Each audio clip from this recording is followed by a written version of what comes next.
ready now to invite the defendants to make their opening statements. And we're going to hear first from Juul's counsel. Thank you, Bernick. Good afternoon, ladies and gentlemen.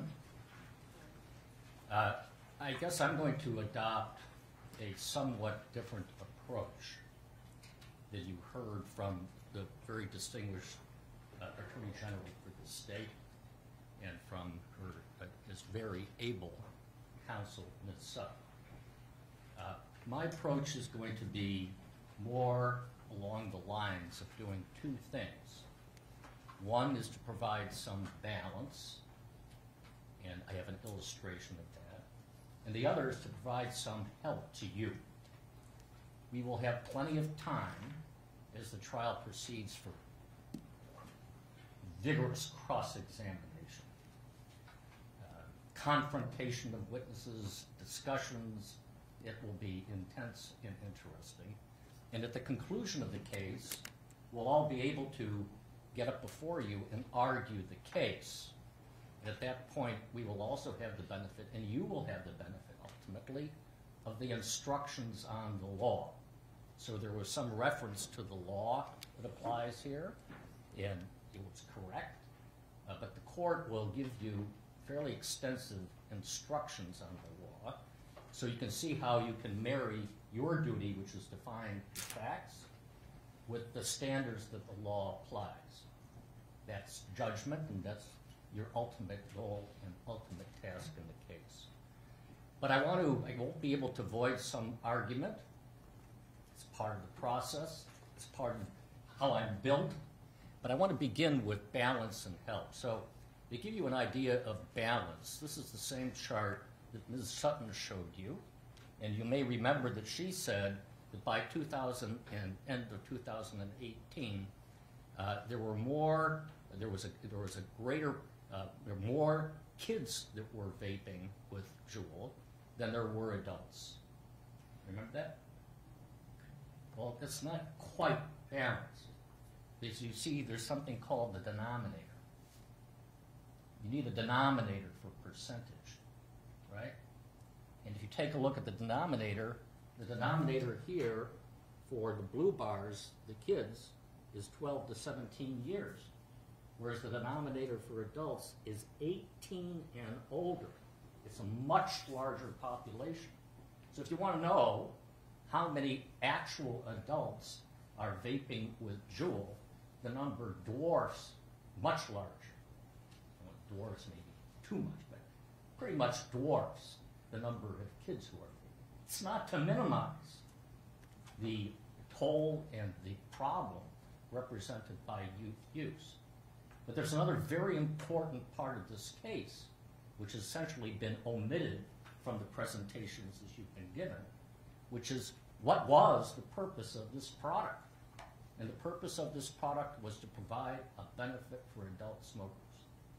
And this is why this case, too, not only in terms of the information that you're going to receive, but in terms of the nature of the product and the nature of the regulations that apply to the product, requires a balance.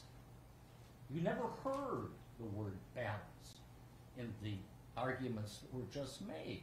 You never heard that there's something called a public health balance that the law sets for these products. But balance is what the opportunity is for these products, and also a tremendously difficult thing to perform, particularly when the balance is adult benefit and youth use. And both are changing.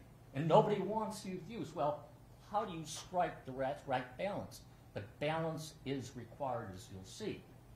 So I want to now then turn to the second part of what I was referring to, which is a roadmap. And the roadmap is what you see before you.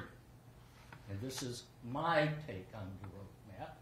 The court made reference to a roadmap. It was completely a coincidence. I can assure you this board was made a couple days ago. But I think it's an apt way of talking about what would be most helpful for you, is a way of thinking about the different parts of the case, how they fit together, and so that you can follow a roadmap in thinking about the evidence as it comes in. There's going to be a lot of it. I think you already have a flavor for that. It's difficult.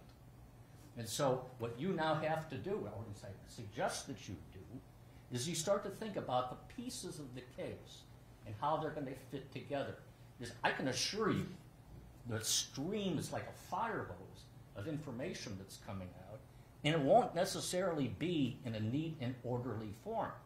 You'll hear a witness tomorrow who talks about one thing, expert witness. The next day, you'll see depositions from fact witnesses about historical matters, and your head is going to start to swim a little bit. How do I keep all this together? So my goal, I'm going to get through as much as I can't possibly cover the whole waterfront, is to at least give you this roadmap today and suggest that you think about it, maybe remember it, as you start to hear different kinds of pieces. And then I'll come back at the end and remind you of it in connection with the closing arguments. But I think that it will be helpful. So I'm just going to weigh on into the process. So if we could go to the first thing I'm going to talk about are the anchors. So I put them out as signs. So the first sign is Juul, JLI's ultimate TCA responsibility. Now you heard discussion of responsibility today. We're going to talk about responsibility.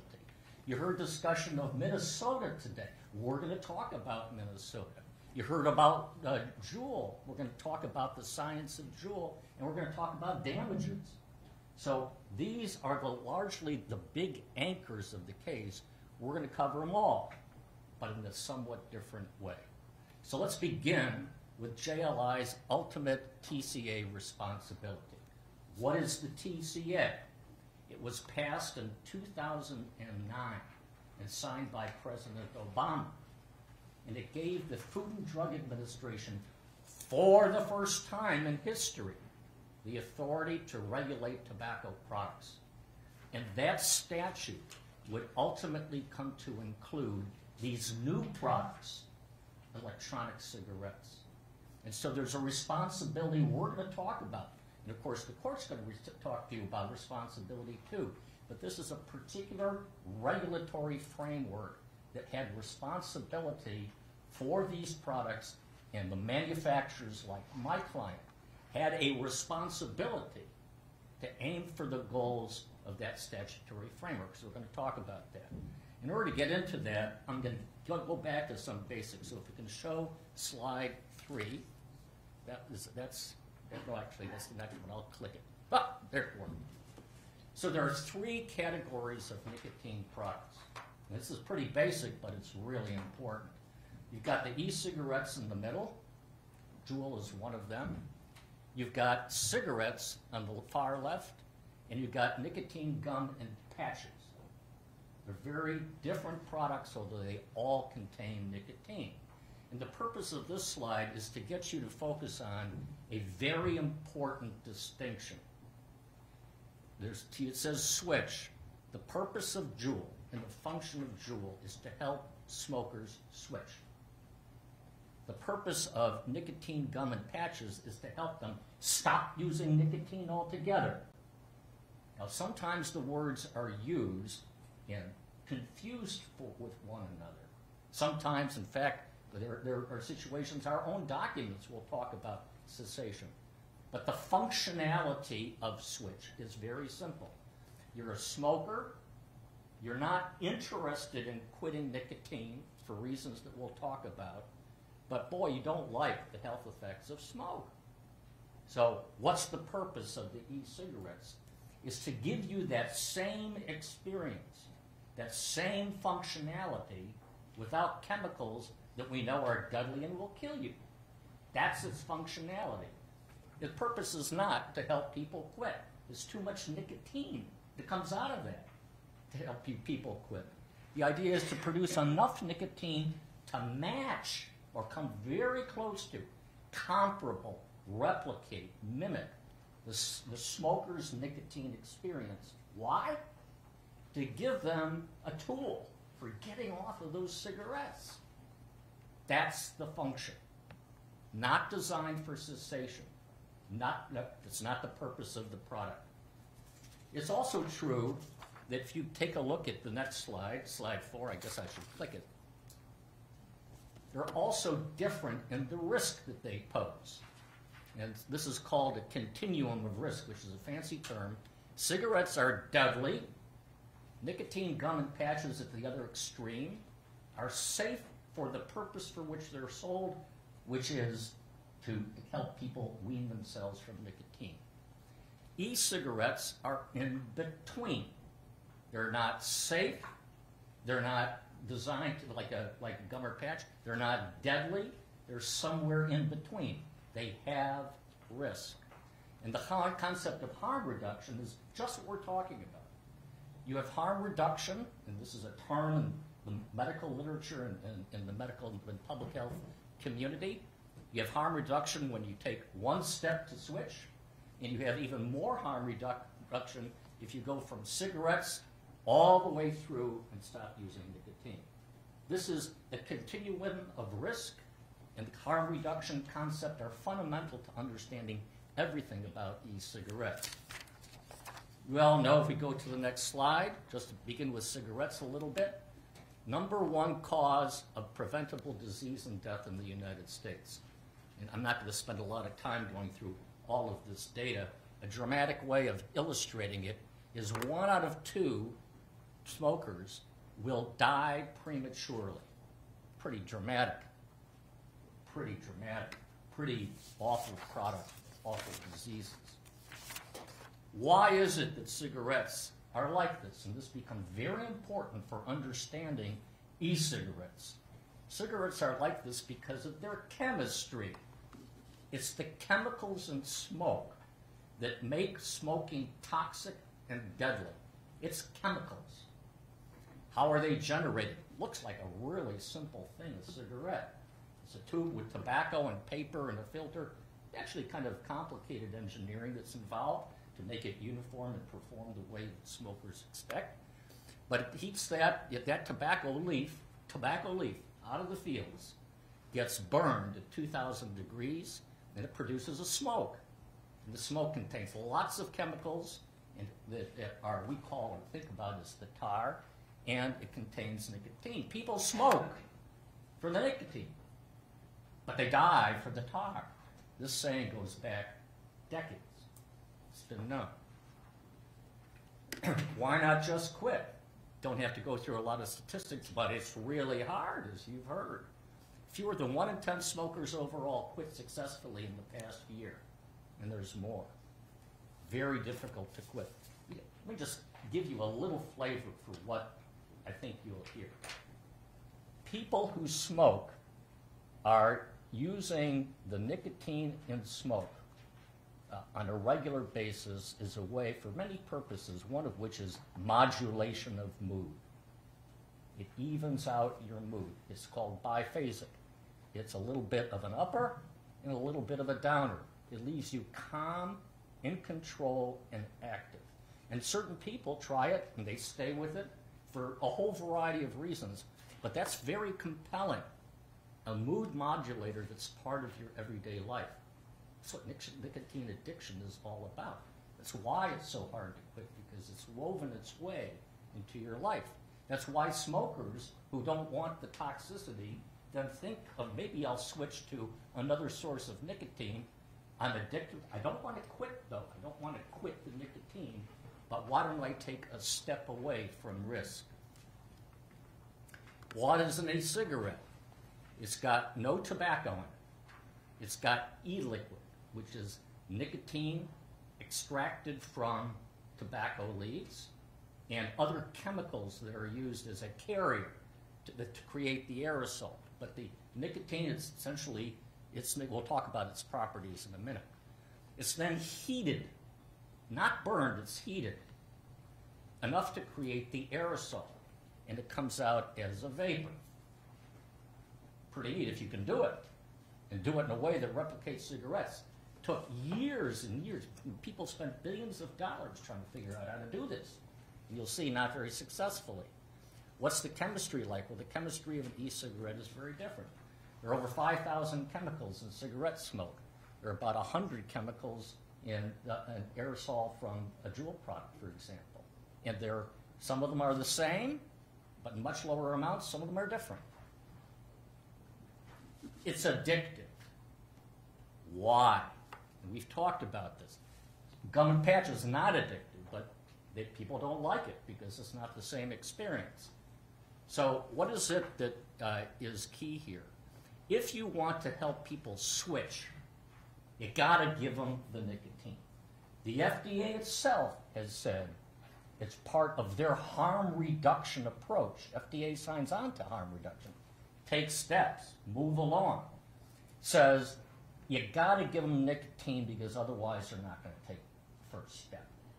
Better that they do gum, but you have to make available a product that gives them nicotine to take a first step. Nicotine, in their words, is an essential tool of harm reduction. You need it, need it, need it. Now, that law that was passed, we're now going to get to balance. The law that gave the FDA the power to regulate tobacco products, the standard is they have to be appropriate for the protection of public health. Now, you'll learn that this law was not, in a sense, formally applied to e-cigarettes until 2016 with what was called a deeming rule. And you'll also learn that the FDA decided to defer the process of companies coming in and proving by science that this standard was met, which is a very complicated process. They deferred it. So the net result was that although these products were under the statute, and they had to do some things under the statute, they didn't have to prove that the standard was met. But companies like JLI recognized that this standard ultimately was going to have to be met, so they better start moving in that direction. So this standard becomes very important now. You talk about responsibility. If you know at the end of the day, you have to demonstrate that your product is appropriate for the protection of public health, then if you're smart, you start to take steps to make sure you're moving in that direction. What's that direction? Very important. Gets to a lot of the issues in our case. It has to be a balance. It says that, and this is stated by the deeming rule of the FDA, there has to be evidence that some adults may potentially use certain flavored tobacco products to transition away from combusted tobacco. That's the part of the balance that's benefits to adults by effectively switching. On the other hand, there's a concern that regarding flavored tobacco products that appeal to youth. We don't want that. So what does the statute say? It says you have to demonstrate to the FDA that the benefits are bigger than the risks. Not that there's zero youth smoking. You want zero smoking, but in a world where these products are designed to help adult smokers avoid premature death, there's a public health balance that has to be maintained. See, it starts to, be a little bit different than maybe what you were thinking about. Now, how to get there is a very difficult proposition. But when I say, what's the roadmap, what you need help in understanding is the world in which these products were developed and sold. It's not a world of black and white, zero youth use. It's recognized that there will be youth use because these products are also capable of being abused, in a sense, not abused, but used by people that aren't supposed to be using them. They're addictive products, but they're also can be very beneficial, in fact, life-saving for adult smokers. What's interesting is that a company that's thinking of getting into this business, it's manna. Why? Because we have a law and we have the FDA saying, we want you to run your business in this way for the sake of public health. And we're going to give you a guidepost to do it. So it aligns the policy of the law and the FDA, public health, with the interests of companies that want to enter this space and are saying, wait a minute, this product is addictive, kids can use it. Well, how do I know where to go? We got a law that gives them guidance to tell them where they have to at least aim. And of course, the difficult story is there wasn't a lot of guidance on how to do this. I'm not saying that my client always was, oh, we see the standard and we're going to do it just right. It was very, very difficult because you'll see that the facts changed on the ground. But the goal was the same goal. So economics are sound. If you can do a product like that, you'll make money. The benefits to adults are sound. The risks to kids are at least constrained. Pretty good scene. Should be helpful to you. The Surgeon General of the United States in 2016 in a report that was devoted completely to youth vaping because it was already a problem based upon data that predated the launch of Juul. Juul wasn't even around when this data was generated. It was a big problem. You'll hear the expert from the plaintiff say, essentially an epidemic. So they come out with the Surgeon General's report, and the Surgeon General says, it's a balance. It's a hard balance. Okay, we got to run. What about Juul Labs? 2 grad students, both smokers, they want an alternative. Get this, I mean, these are really capable people. They're Stanford graduates in product design. They're both smokers. They don't like to smoke. And they come up with the idea, there's got to be a technological solution to this problem. And so their vision was, let's create a product that helps people switch from smoking combustible cigarettes.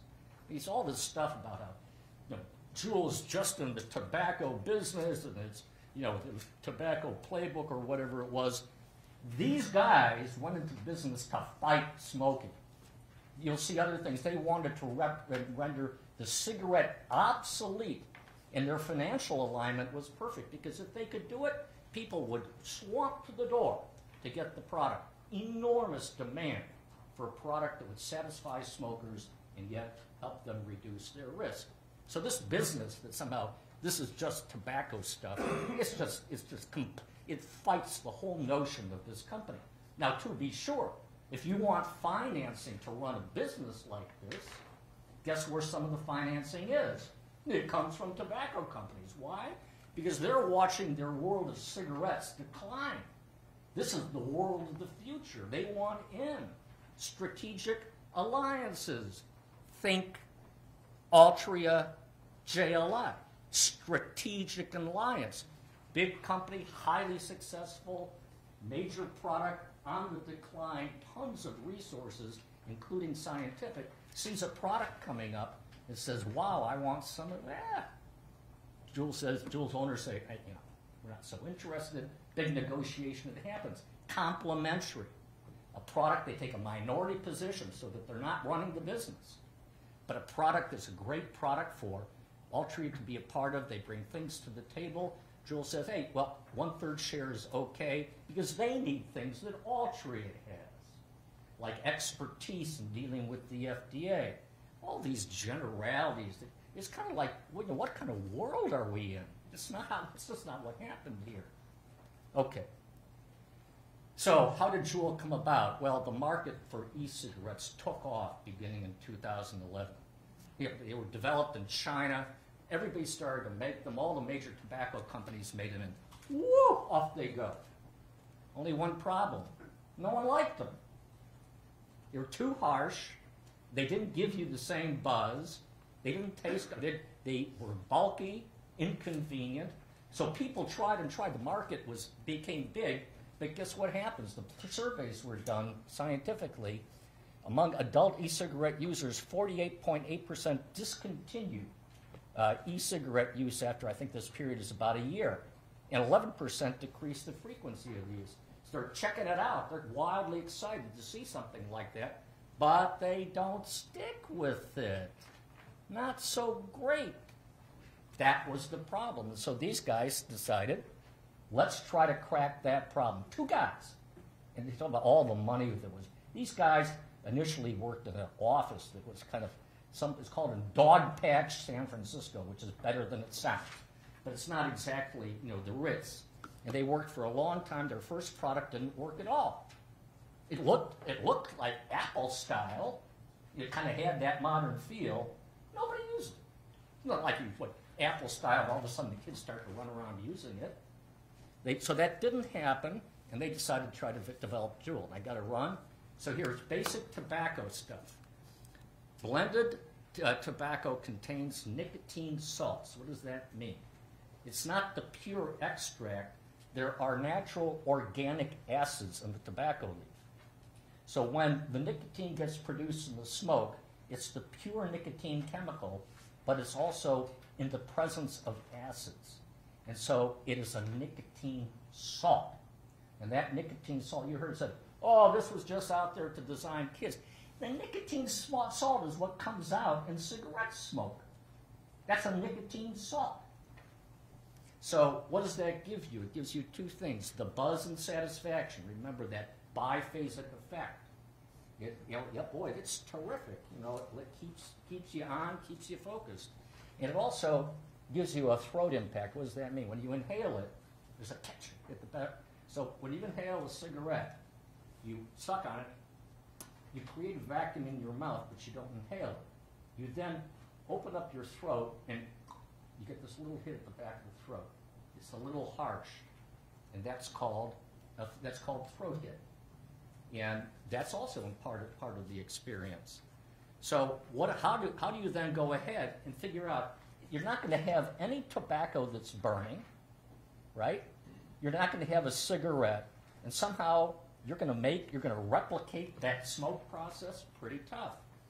But what they found out, and this was a huge discovery, it was known that nicotine salt did have different properties, different chemical properties in cigarettes. But nobody knew what to do, what if anything to do with them in vaping products. None of the products that were out there, all these cigarette companies, they used pure nicotine. They didn't use the salts. These guys said, hey, let's check out the salts. And they went back and found some history for this in smoking. They said, let's try this in vaping. And they also found something that you don't even hear from the other side. They say all this did was to make the smoke, what was it, less harsh, so it's smooth. It's smooth in the sense of smooth like cigarette smoke. It's not smooth. Even smokers who vape with Juul find it harsh. You'll see evidence of studies where kids try it and they say, I thought I was going to die. So the idea that this is smooth and that's not really what happens. What happens is there's more efficient transport of the nicotine to the deep lung where it's absorbed and you get the buzz. That is the secret, and there's a patent for it that one of the founders got. So how much? 5% concentration. We hear a lot of, that was way too much. You've heard that, there was way too much nicotine in this. Completely missed the point.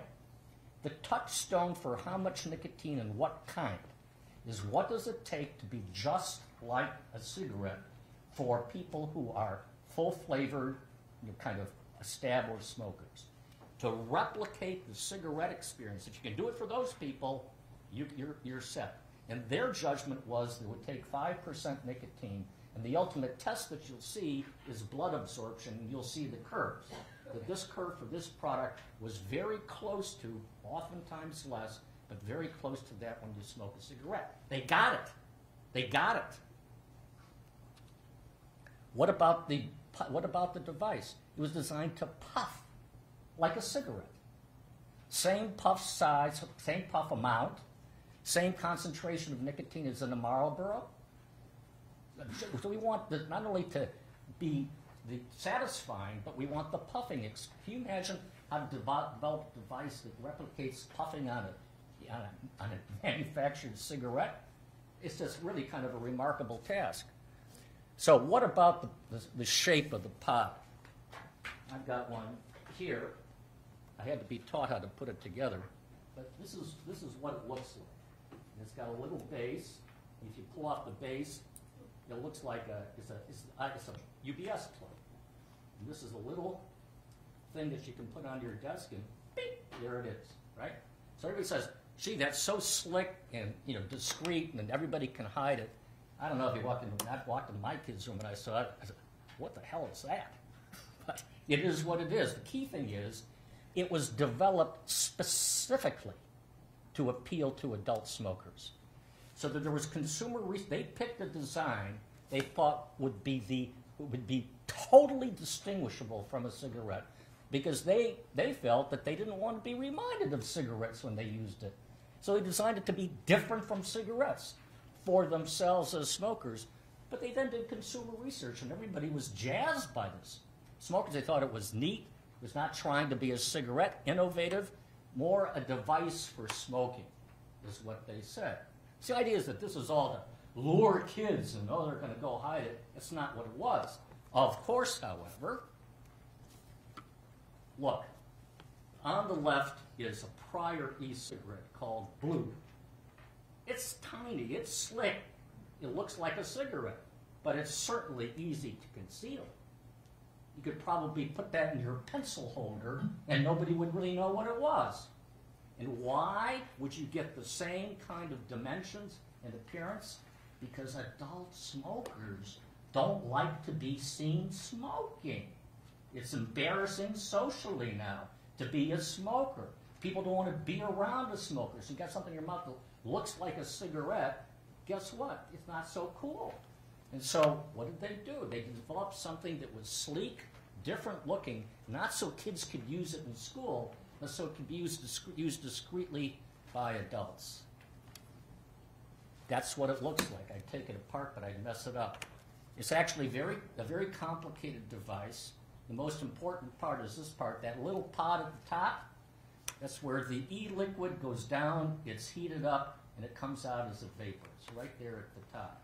Very, very neat little thing. Also patented. So what did they do? They developed it with several objectives in mind. One is to mimic the nicotine absorption and buzz of smoking. 2, a device that puffs like an e-cigarette but doesn't look like one. 3, temperature control. Why? Because they knew that the more heat there is, the more of those chemicals you're generating. So they wanted to maintain a lower toxicity by creating temperature control to produce less heat. Again, very heavy-duty engineering. There are all kinds of patents throughout the whole device. Was there evidence that is better at switching? We don't have the precise numbers here, but there are now studies that have been done going now for 2 years. Survey studies of people who've used a product and reported back on what happens with their smoking. And here's what you get. Conversion rates, cold turkey. Then you get gum and patch. Then you get pre-Juul e-cigarettes. Now look at Juul. Whoa. You want to know why it was so big in the marketplace? This was the answer that everybody was looking for in an e-cigarette. That's why Altria wanted the position. This was it. And it took off. There's such a demand. You think in the early teens, all these people trying, market goes up and then pops. All those same people are looking for a better product. All those people. So I'm not going to go back to these are the chemistry on carcinogens. The reductions from cigarette are between like 96 to 99%. Some of them almost the same as if you had stopped smoking altogether. That's how low in the toxic chemicals the carcinogens are. Flavors. Flavors help adults switch. Everybody knows it. When you hear mango, mango was before you couldn't sell it anymore, one of the hottest sellers for adults. Kids like mango. Same thing for mint. Adults like mint. Kids like mint. So what do? What flavors are left? And then how many smokers are you leaving out of the equation if you just ban it? Maybe that's appropriate. State of Minnesota could have banned it. They never did. You'll see about that in a minute. FDA has recognized this. I'm going to click through because otherwise okay, so we come to Minnesota. Understand, this case is about Minnesota. This product did not come into Minnesota significantly until late 2017. So the launch of the product was in 2015. Didn't come significantly, and these are the sales, the revenues. You can see it starts to bump up at the end of 17. Why? Because this product was initially launched in New York and in San Francisco, but then it walked to different parts of the country and distribution expanded, depending really on whether distributors thought that there was enough business in this distribution agreement to take it. So as it started to grow some, distributors started to open up, and they opened up big time in late 17 and particularly into 2018. So that's when they came to Minnesota. Before then, Minnesota already had a sharp, exponential increase in youth vaping, completely separate from Juul. Completely separate from Juul. Okay. I want to talk about the reason I'm going all the way over to damages at this point is I've given you some basic anchors, but I want to talk to you about damages. Why? At the end of this case, the last thing you'll consider the liability, that is, are there bad acts, causation, did they cause injury, and ultimately damages. That's what you'll be asked to determine in this case is, was there a violation of the statutes or their liability? Did it cause injury, and ultimately, did it cause damages such that the state's entitled to recover? That's where this case is going. You will decide money, a request for money by the state of Minnesota. And that's why I think it's important. You're about all this conduct, et cetera, but at the end of the day, everything's going to go into a funnel. Is it wrong? Did it cause the rise in underage use? Next. And finally, did it cause a loss to the state of damages? And there are two kinds of damages, and you heard about them briefly, and this doesn't take very long, so I'm going to go through it. Remember the slide that said, and I'll put a chart back up here, you'll see it. It's this one. You saw that from counsel for the state. They say, oh, look what happened. We were headed down, that blue thing is cigarettes. We were headed down and we beat the thing, right? And now e-cigarettes pop up, right? And everything's ruined because another generation is hooked. That's the theory. But their expert puts it all on one curve. So it's one curve. It says up at the top, Minnesota tobacco use merged, these are youth surveys, trend 98 plus, when it says merged, any tobacco, and it's, any tobacco and its youth.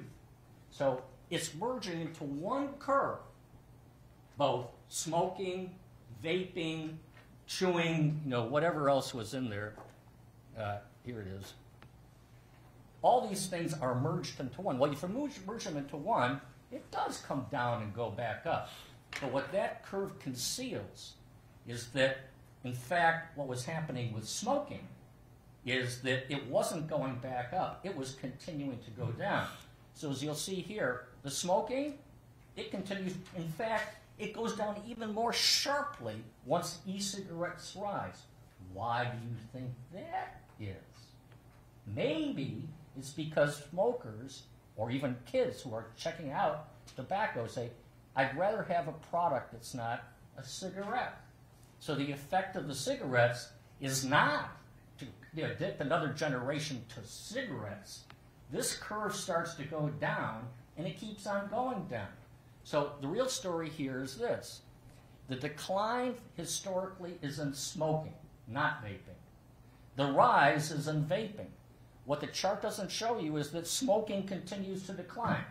Now, did the state lose any money in this? No, because the money that they were spending was not on vaping. It was on smoking, and they got their money's worth. The key thing is this. The state never invested in prevention of youth vaping, specifically, until 2021. Your Honor, I'd like to object.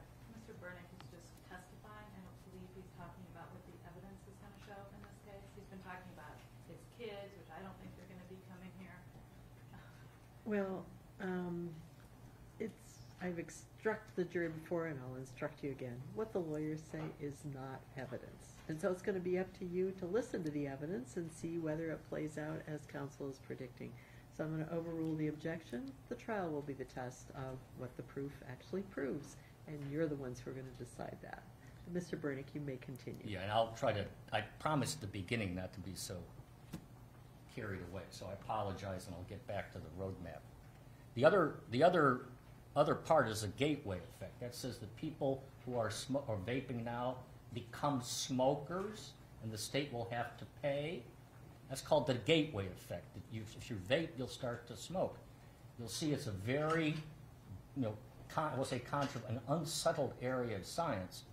But take a look at this chart. This tells you what the data is. The bottom line is smoking. You can see how that's gone down, down, down, down. The top line is vaping. And instead of vaping increasing smoking because of the gateway effect, it does the opposite. Vaping decreases smoking. So it's not like the evidence will show, this kind of evidence will show, that there hasn't been this effect in the state of Minnesota, contrary to their claims. So I'm now going to I'm going to go to the road, the underage use road. And this is the roadmap for the road. So you've got these basic anchors, and now there's the storyline for what happened with underage use.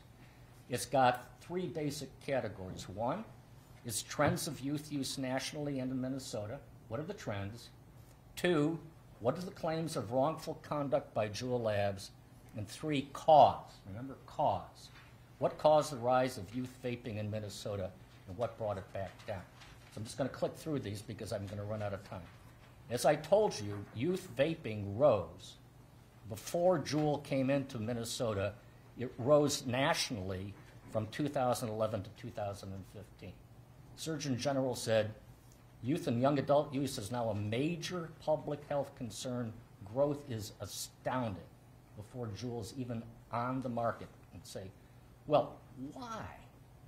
Why would that be so? Why would all this go all of a sudden kind of?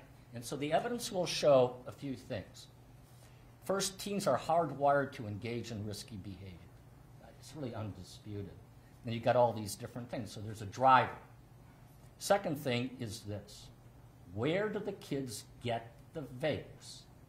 And it turns out that not that many are sold illegally to them in the stores. Some are. Some it's the retailer that's the problem. Or the kid that's using someone else's ID or false ID. But for the overwhelming portion, kids get their product from others that they know. An older student, from their parents' friends, sometimes from a reseller. You get people who are able to buy legally, but they go into the business of reselling. So this is simply, you kind of get it. I'm not going to go through this. It's kind of, a little bit basic. But here's the complexity. You've got a lot of different players involved. You've got these illegal channels. How do you shut it down? How do you shut it down? It's local. It's almost personally local. How do you get in there and say, oh, don't go give it to your friend. Cops show up, you're giving it to your friend. How do you do that? Pretty hard. And certainly hard for an e-cigarette company going around acting like a cop. We tried to do that a little bit with secret shoppers. It didn't work particularly well. Cops come in there and do a search like in the Sinar Amendment. People pay attention. We say, oh, we got a secret shopper, a private company. They say, oh, yeah. You can't do it. So here's the effect of the access. What it means is that the supply, the sales of e-cigarettes that are taking place in the market grow. There's a bucket, there's a hole in that bucket, a big hole in that bucket. Because as soon as that bucket fills up more and more and becomes bigger and bigger, 20%, 20%, 20%, you get a rise in underage use because there's more product in the marketplace for kids to be able to get access to.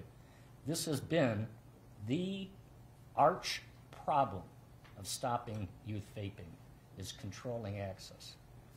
So, pushing on, Juul, now let's talk about Minnesota. This is the Minnesota curve. You'll see the national curve, but this is Minnesota. This is what we kind of replicated over here. That's the basic curve. You'll see it starts in 2014. That's not when youth vaping started, it's when the data first became gathered. And you can see then it has got this nice curved trend. This is per the estimate of the state's own expert, Dr. Chalupka, okay? So something happened pre-14. It doesn't just all of a sudden go from 0 to 8%. it probably had that same kind of trajectory that you see nationally, but we don't have the data. It then continues on all the way.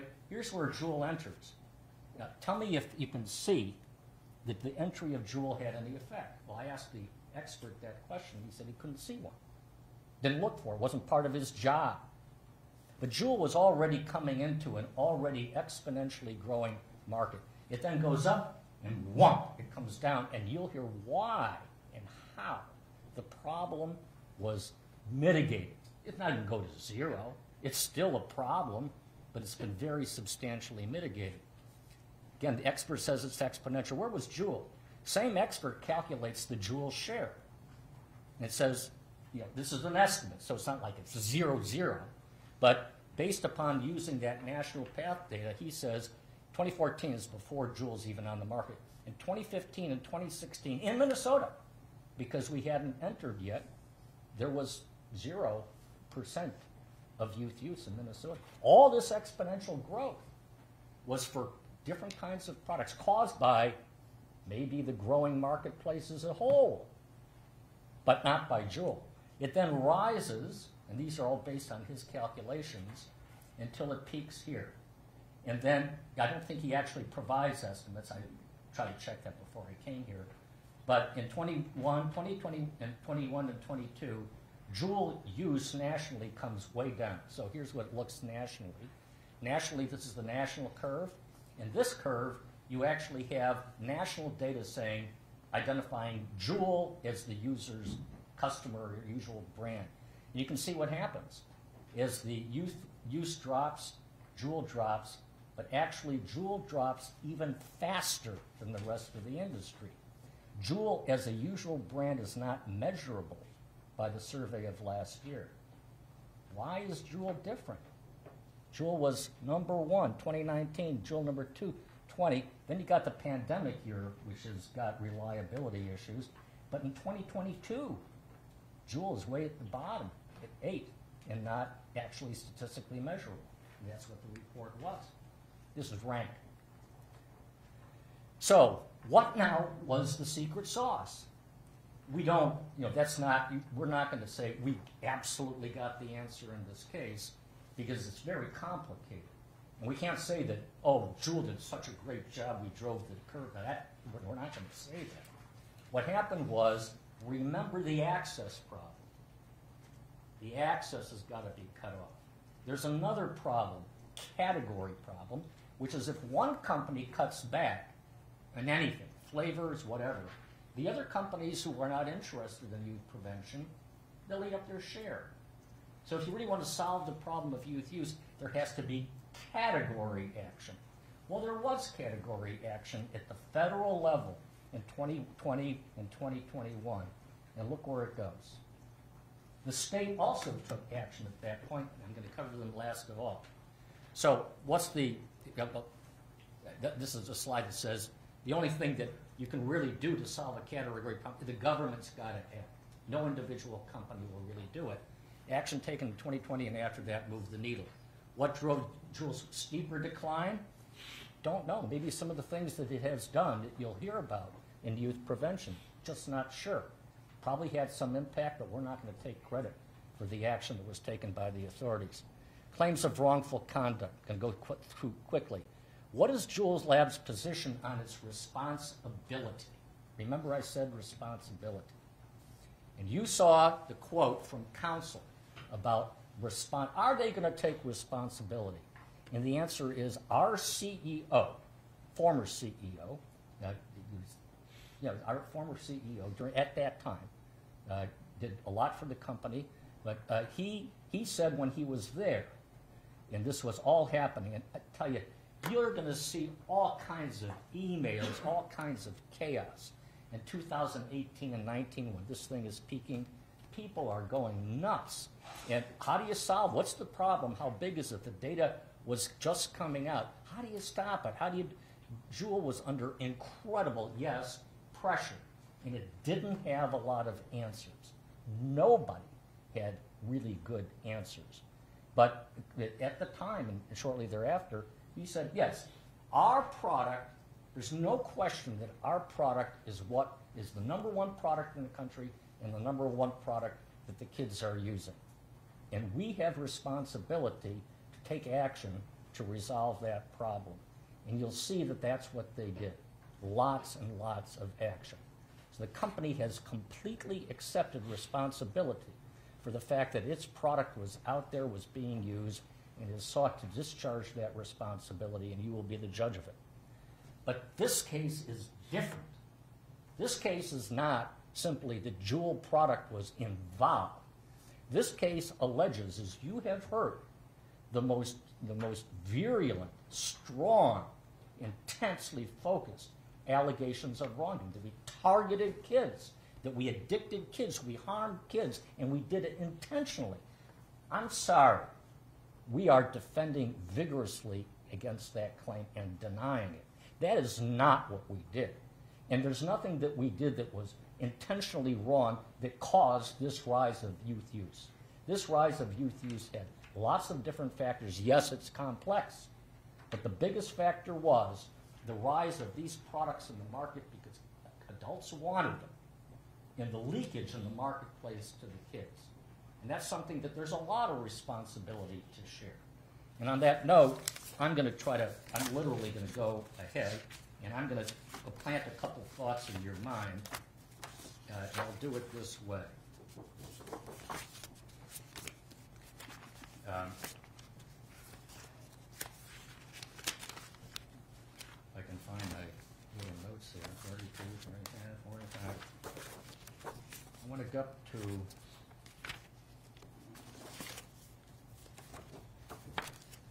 yes, let's go to 85.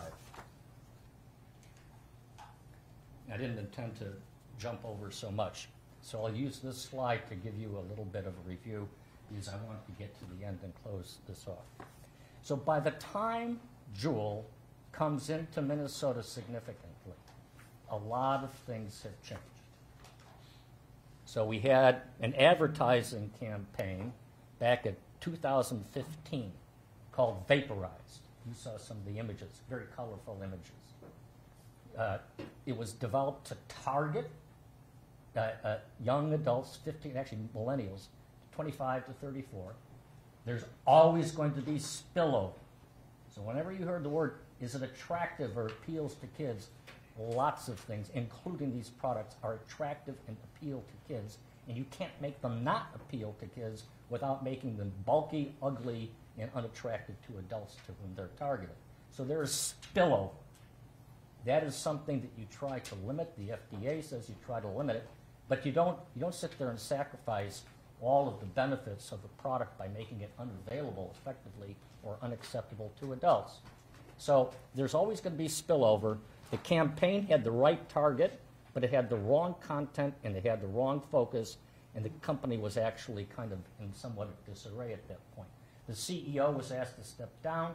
The guy who was, I think, the head of marketing at the time was let go.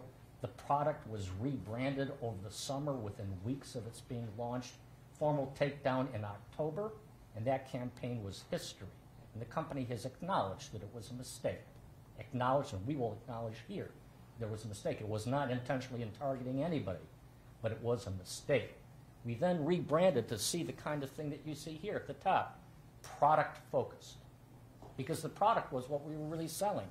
You don't see dancing people, it's not lifestyle. This is what it was when we came into Minnesota. And then we went to mature adults. And when the youth use peaked in 18, 19, you know what the product content, the ad content was? It was a switch, which was all about mature adults, earlier adults we had telling their stories about quitting. Mature adults saying, quit. Not quit, switch. Switch, that's what it all says. It said switch. And so that was the theme of the campaign. Right in the middle of all this growth, and even before it, 2017, when the growth in youth use is starting to, it's really down nationally, but it's starting to come up nationally. It was always going up in Minnesota. Our product content, our ad content, was just the product.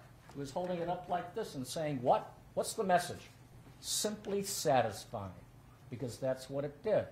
What about our labeling? Our labeling was always oriented towards the FDA's guidance in 2014, which says focus on addiction. They considered and rejected the idea of further warnings. I wouldn't say we couldn't have made them, but they said this is the warning to give. That remained, and they then said black box warning. We were warning on our web before then. We were warning in our emails, on our social media postings, and then we used the black box warning, which went in August 2018, right as all these things are peaking. And as we came into Minnesota, this is what our label said. And on youth prevention, long story, but actually the company did youth prevention going back to launch with a state-of-the-art, very highly regarded age verification company. But it then saw, because it was getting information anecdotally from teachers, from students, from parents, that there was a problem of youth use of its product even before the data came out in 2018. And they instituted a series of changes, including taking the age gate on their website up to 21 plus. Up to 21 plus. So they were ahead of that curve. I got to tell you, though, once this world blew apart in 2018, and all these things had to be done, it was what do you do? What more can we do? How do you do it? It was not a pretty scene. Intense, controversial, lots of finger pointing. But they stuck with it, and they kept on making the changes. So they went out of mint in the fall of 2019. They suspended all broadcast, print, digital product advertising. Just wanted to get out of the business and have the perception that they were advertising in a way that was detrimental to kids. So this was a company that when you take a look at Minnesota, a lot of things early on where they were learning and it wasn't so great. I don't think that there was intent. I don't think there was negligence, but it wasn't good. When we're coming into Minnesota, this is a comparatively mature company who gets it, but is still being overwhelmed with news of more growth. Cause, I told you about what happened with exponential. It didn't seem to change. Yes, we're part of it, but we didn't bring about that exponential growth that was out there historically. Chalupka testifies, he's the expert who we asked about this. He testifies also about other matters, but he's an expert in causation. Not able to say how many people in Minnesota started vaping with Juul when they were underage. Not able to say which ones started vaping as a result of Juul. Not able to say who in Minnesota started and became addicted to Juul. He doesn't know. He's never made those calculations. Here's another one, social media. So this is the profile of tweets. And it's published in a paper about social media use on Juul. And social media use, got to make sure. Tweets can be owned tweets, that is generated by the company, or earned tweets, in the sense that somebody else generates it. And people like about earned is it says it's getting pickup. But once it becomes earned, the content that they're saying is problematic. It's not their content anymore. It can be any kind of content. So you got to look in the tweet traffic to see what's the real continuing traction, if any, of the content the plaintiffs are saying was bad. They haven't done that. But what's most important here is there's a lot of discussion about virality. You look at the curve. When did it start to become viral? Not hard to see. Sometime in the middle of 2017. You get virtually nothing up to the middle of 17. It comes up, it goes flat, it comes up, it then flattens out again, and then boom! Well, what was it that we were doing in September of 2017 with our ads that was going viral? I don't think that you're going to be able to see that in this case. I don't think that anybody on the other side has done that work and even offered the opinion. What about competitors? A lot of competitors here who are driving that. You don't see any of them. You won't see the plaintiffs account for what's their portion. We'll tell you how much was not our product. Disposables have taken over. So disposables are less carefully enforced and regulated than pods, which is what this product is. You go down the street and you'll see that they're just taking over all the stores. And they've now taken over the marketplace. What does it tell you? Access. If the product is made available and it's not being restrained formally by the authorities, it's going to get to kids. And then we get my last slide, Minnesota. So a lot of statements that are harsh statements about picking on Minnesota. Minnesota is part of this picture because, as I've indicated to you, they are in a position, as the federal government is, to regulate the entire category and shut things down if they're not being shut down by the companies, or if the companies aren't, even if the companies are doing their job. And so you take a look at what happens way back at the beginning of the curve. The state told, the survey company told Minnesota of underage e-cigarette use. And by this time, this is when the Surgeon General is saying it's out of control nationally. The Minnesota Department of Health recommends banning flavored e-cigarette products in Minnesota. Never, ever done. Clearway, this is further up. Clearway is an outside organization, a vendor essentially to the state on smoking matters, starts advocating for tobacco 21. Why is tobacco 21 important? If you raise the age to 21, you reduce the number of legal purchasers from 18 to 21, who are more likely to be the social sources for kids who are under 18. So if you raise that vaping, that buying age, you create a buffer. You wipe out the middle level. And that's why tobacco 21 nationally has such a big impact, is they closed down, they narrowed social access. Well, it passes in 2019. Federal flavor ban takes place. It wasn't until August of 2021 that Minnesota decided to follow the feds. And then in 2020, in 2021, for the very first time, there was commitment of funds for a vaping-specific prevention program. Throughout this whole process, that was not done for longer than Juul had been on the market. Now, you're in a better position than I am to assess that responsibility. A, you're the jury. B, I'm from Chicago. So it's I don't have a view, but you are in a position, and you can, as Minnesotans, you decide as Minnesotans, but as members of the jury, Minnesotans, what the appropriate assessment of that evidence is. No matter how much respect the Attorney General has, he's the attorney, no matter how much respect the state has, everyone is accountable in this process. And you all have discussed, and I think committed to the idea, we all stand at the same place. Not in the sense that the evidence is better, has to be all the same, but that you consider the evidence in the same way. So we're very appreciative. I'm sorry for having gone on so long, but I felt it was very appropriate to try to give you a roadmap so that you can start to think about the pieces as they come together. And let me thank you very much, and my client thanks you very much in advance for your service here and for your attention to this matter that's of tremendous importance to them as it is to the state of Minnesota. Thank you, Mr. Bernick.